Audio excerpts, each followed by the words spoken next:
Thanks all for joining us. For those of you who don't know me, I'm Patrick Bridges. I'm a computer science professor. I'm the director at CARC. Thanks for joining us today for our CARC annual meeting. It's just nice to see everybody in person as opposed to on a help ticket system or angry emails or not angry emails. It's just nice to be in person together. And so I'll talk briefly about the state of the center where CARC is today, some of these things we're dealing with, some of the things that are coming that I think are very exciting. Just generally, and if you have any questions, feel free to ask. For those of you that don't know, I'll give a little bit of brief history of CARC. How many of you have visited us in our glorious building? Wow, like more than half.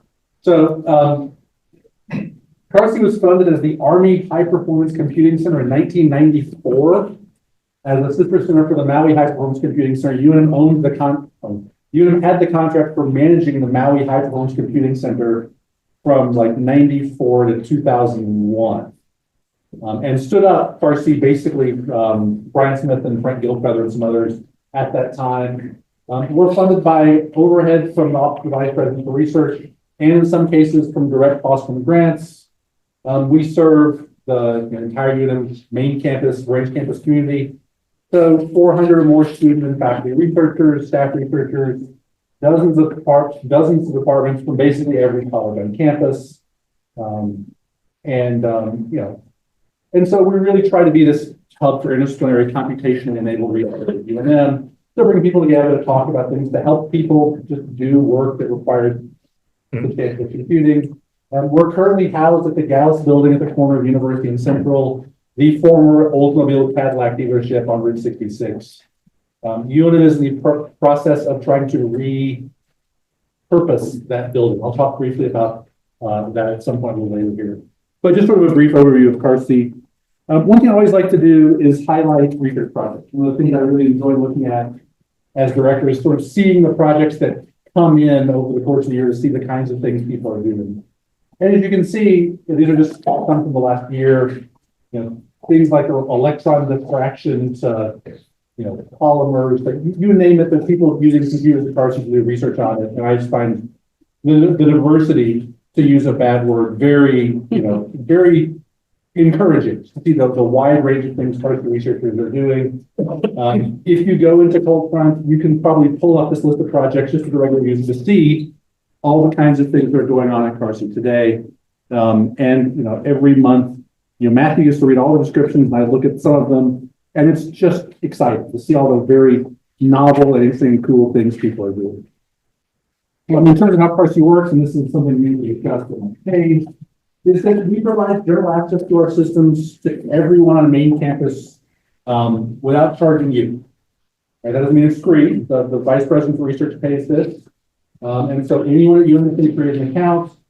Any faculty member can create a project and then add users to that project. If you are a user on a project, you can request resources, you can run and go. I think most of you have some experience with Cold Front now. It's a big change from how things used to work.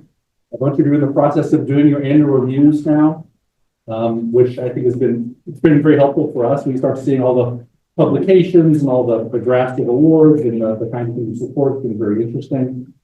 Once that's finished, we'll start doing reports and be able to report on that as well. And we'll be sure to share that with folks as well. Some of our systems have a little more restricted access. If we have complicated hardware that's difficult to use, sometimes we've put limits on who can access that hardware. Some hardware is paid to support specific research projects. Again, so that's places where it's not a free-for-all. We do support PIs who want to purchase dedicated hardware for their research. We don't handle research computing with hard compliance restrictions. So export control, HIPAA data, those kinds of things we have historically not supported at CARC, with a few very narrow exceptions. That's getting harder to not do. For those of you who don't know, NIH recently passed some rules. It used to be that what NIH calls controlled genomic data was something that was pretty easy to handle. That is basically human genome data. And the requirements for that will basically have passwords, encrypt your storage. Okay, we all do that. As of January of this year, NIH is saying we must meet some very stringent compliance controls to control genomic data. And that may push us to do more with handling, with providing better support for control data. It's just that that's really staff intensive. It takes a lot of time, it takes a lot of effort, and that's time and effort that our staff wouldn't be spending doing other things, like some of the things I'll be talking about in a few minutes. And so balancing that trade-off is something that we're in the middle of figuring out. So I won't talk too much about the past thing. Like IT organizations, computing organizations, we have no shortage of challenges. In the short term, a lot of these are ones that that we've been dealing with quite successfully the last number of years. Parsons staff have been doing a really good job of. So a lot of our tools, errors, for those of you that remember errors, our cluster administration tools, things like that, were robust but aging and not very pleasant. A lot of our hardware infrastructure was old. Wheeler was first commissioned at Los Alamos in 2011. Right, it was a 14-year-old piece of hardware that we inherited from Los Alamos and have been keeping going. I'll do that in the ever since 2016. Yeah, we got that. We received that from Los Alamos in 2016. So even at UNM, it's almost 10 years old. And then the Gallus building and our data center are increasingly challenges. The Gallus building was built in 55. I think 54, 55. It has all the associated challenges with a mid-century modern building built in the 50s and the construction that goes with that. And our data center is really a problem. I'll talk about that in a second. Also, just long-term, what people do for computing today is very different than it was 15 years ago. 15 years ago, almost everything was batch-centered compute, right? You log in, you put your job in a queue, you go away for a few days, you come back, you get your text files, you look through them, you say, here's my results. And that's not really where a lot of computing is today with Python, Jupyter, R, TensorFlow, AI, containerized workflows, you name it. There's a lot more going on there. Storage, data management, compliance, cloud computing. All of those are big changes that we're working to address. And we have cross-cutting issues of, how do we address all these things? And we've been successful, another 500 researchers come to CARSI. How do we stay afloat in terms of just staff having time to, answer emails? So we've been doing a lot of work on modernizing systems and infrastructure. I'm not going to talk too much about hardware. I know Matthew and Hussein will want to talk about what we've been doing there on modernizing Wheeler and Zeno. I will acknowledge our funding there. So our congressional delegation was very effective at getting congressionally designated spending to the Department of Education, and the State Technology Enhancement Fund kicked in another $500,000 being used to help us purchase the clusters that are going up. They're on the floor right now and going live probably at the end of May. They can provide you the details on those, and I'm sure they will be happy to do so. So more details on that later today. Susan Atlas already has a pending MRI submission that we're waiting to hear from federal sponsors that would expand some of our current systems or install new systems, particularly in the area of things like materials and quantum and computational chemistry. So I'll let other CARSI staff talk a bit more about that. We've been spending a lot of time in the past, 3 or 4 years redoing our software infrastructure. So we, for those of you that started a long time ago, you would receive your password on a printed piece of paper, right? And come by the center and pick up the paper with your password on it. Oh, you need to reset your password. Oh, well, let's figure that out. I mean, it was, it was the systems that were put in place in the mid-90s. And so policy staff has been basically doing a wholesale refresh of that software infrastructure so that we can allow people to create projects and create accounts and reset passwords and report on their research results and things online, and install software and do all this a lot more easily. And that's gone really well. And I think our staff have been just remarkably successful at doing that. There are still headaches we're dealing with, like all of our reviews for all of our projects just came up in the end of March. And so it's been deluge that Matthew's been having to deal with. As of this morning, they're all processed. So All right, great, good. And that, which has been nice because as part of that reporting, we get to see, here are all the DOE and NSF and NIH and NASA awards that we're supporting, which again, another thing I love to see. And all the publications that people have been doing in all of the diverse fields that we support. We're going to be doing additional work towards things like single sign-on, so you can use your regular UNM ID to log into our systems, not a CARSI specific ID at some point. Two-factor, given cybersecurity realities, we're probably going to have to move to two-factor authentication of some form at CARSI as well very soon. Finally, data center. This is something many of you don't know about. How many of you have seen our current data center in the Gallus building? 5, 6. It's old. It's small. More importantly, it's power limited. Right. So our total capacity for IT power in that data center is around 250 kilowatts. Right. Which, if you know AI power demands, is about 4 racks of equipment, maybe 6. In a data center, it's supposed to hold 40 racks, right? So we're power limited for doing lots of things there. It's also old, right? Our AC systems, our UPS systems, there are 20-year-old refurbished pieces of hardware that are in problems. We've been looking at a variety of options there, both with, in collaboration with UNM leadership. We have identified a data center near to campus that we're in negotiations to take over that is in very nice shape. That would allow us to move our computers out of the current data center, have more capacity to grow, to add in new hardware, to support new systems, to support new hardware, to support new collaborations. And so we're in the process of those negotiations. Those are proceeding at the speed at which anything at a university happens. So I don't know exactly when those will be done, hopefully soon. But they're going well. We're doing things around new approaches to computing with Jupyter, with Python notebooks, with RStudio, with TensorFlow and AI. So this lets a lot of people that are less comfortable sitting at a Unix command line and typing up Slurm scripts use our systems, do more interactive things. We're looking at various cloud computing things. How many of you ever run compute in Azure or AWS? 2, 3, 4.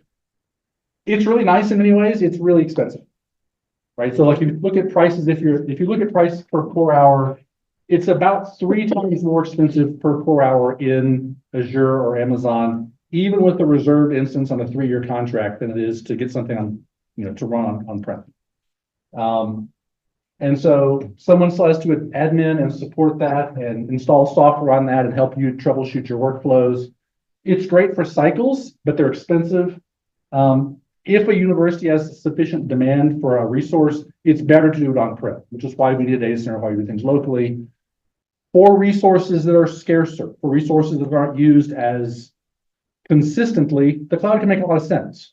If you need a single node with 8 H200 GPUs in that, I'm not sure we're going to keep that busy all the time at UNM, right? Or you need a bunch of your dedicated FPGAs. I'm not sure we're going to keep that busy all the time at UNM. That may make sense to work in the cloud.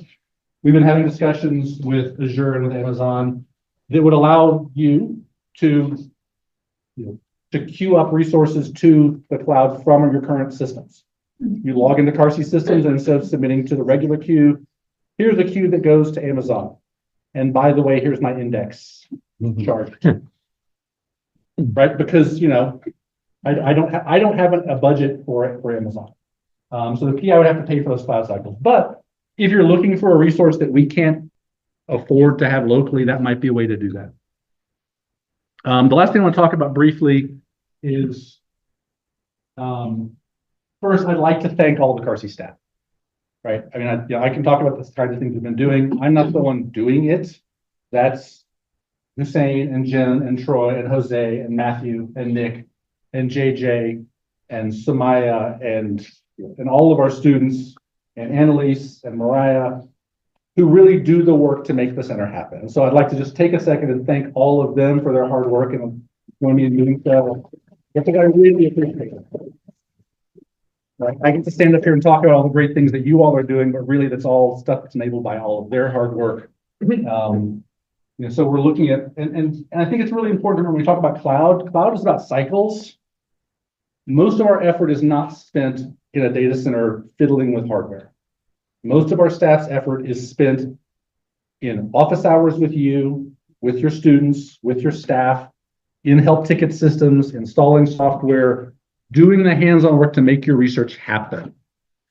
And new compute regimes and new applications and new ways of doing things means we have to do more of that, not less. And so the hardware keeps marching. But as the research gets more diverse and less traditional and more interesting in many ways, that means that their commitments are even higher. And so we have to do a lot as a community to make sure we can keep supporting that, even as our funding environment, as I had conversations with many of you, gets more and more challenging. We're supported off of indirect cost return today. We don't know what that means. We've been doing a lot to collaborate with other units, right? We've been doing for his, 10 years ago, 15 years ago, Parsi was a silo over, at the corner of University and Central. We started working very closely with UNM libraries just a few years ago. Gosh, 8 years ago now, 10 years ago. Sharing virtualization systems, sharing storage systems, sharing expertise, backing each other up, helping each other out. We've been trying to do more of that with UNMIT as well, in places where it makes sense. We're starting to look at cost models so that as when appropriate, we could potentially charge for other cycles, right? It's getting harder and harder for us to do everything for free from VPR money, especially as federal funding gets scarcer. But we're very sensitive to making sure we support the community broadly. So if there are opportunities for us to be able to let you direct cost compute that you need that's above what we can provide for free, we want to be able to do so. That would let us do things like bring in researchers from units that the vice president for research doesn't support, right? So the VPR's office supports everybody on main campus to use our systems. That's not all of UNM, right? If we could bring in users from other parts of campus, like North Campus, to use our systems, that would be helpful. We'd have to have a way of making sure that that was fair, so that the support they got was something that came from it with appropriate contributions. And we also have to make sure we can always support researchers and students who don't have sponsored funds. And one of the things I think has really been helpful for CARSI, Susan Alice, who couldn't be with us today, made this decision more than a decade ago with Gabriel Lopez's support to say, just let people run. And if you look at the number of people that were using CARSI systems 15 years ago versus today, the number of users using our systems has gone up dramatically. Just because you want to try something new, go, right? We're not going to stand in your way and say, you need to give us an index code to just try. And so it's really important that we find a way to let people do new things, to let people try different things, to let people explore, right? Because, if you already have the money for it, maybe you don't need to explore. And so figuring out how to balance all of this so that we can make sure that we have a viable, sustainable financial model going forward, and we can still provide you all the support you need to do the new, novel, cutting-edge things you're doing is something that we're in active conversations, both amongst ourselves about and with university leadership about. So I'm going to stop there. I don't want to talk about depressing things. I think there's a lot of exciting things to talk today about the stuff that CARSI staff are doing, that you all are doing with our systems. I'd like to hear more about that. And I'll take one or two questions if people want to have a set. We have time set aside for questions later as well, if anybody has a question or two.